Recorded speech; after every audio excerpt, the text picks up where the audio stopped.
What happens when a late-night punchline collides with real-world political violence?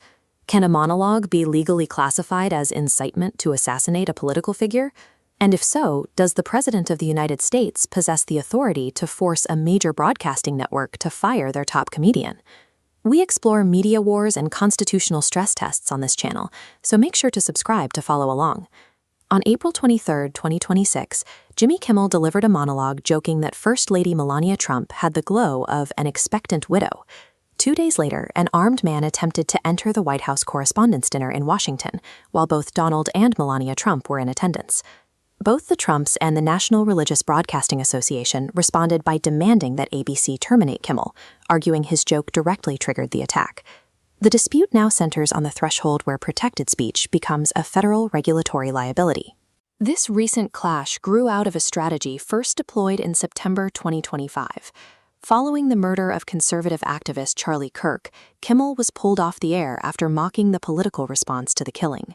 The White House response was led by FCC Chairman Brendan Carr, who explicitly threatened the broadcast licenses of stations airing Kimmel's show.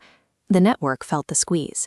ABC temporarily suspended Kimmel, pulling the program entirely, which demonstrated that government pressure on a parent company like Disney could yield immediate results.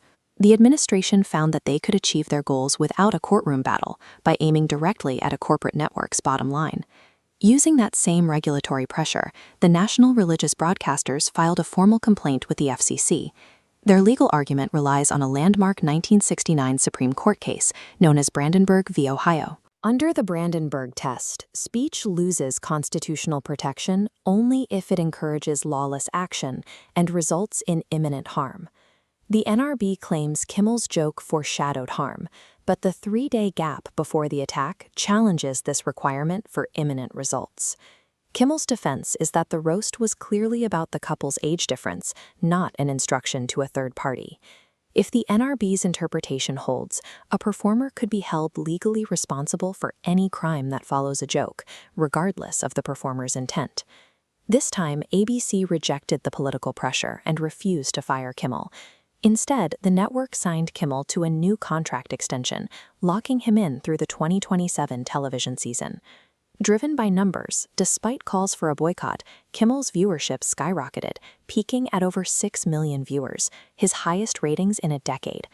The attempt to financially ruin the host provided the exact metrics he needed to secure a multi-year deal. By attempting to use government power to cancel a media figure, the administration accidentally made their target too commercially valuable to fire.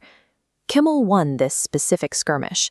Yet, the larger regulatory war casts a long shadow over American media.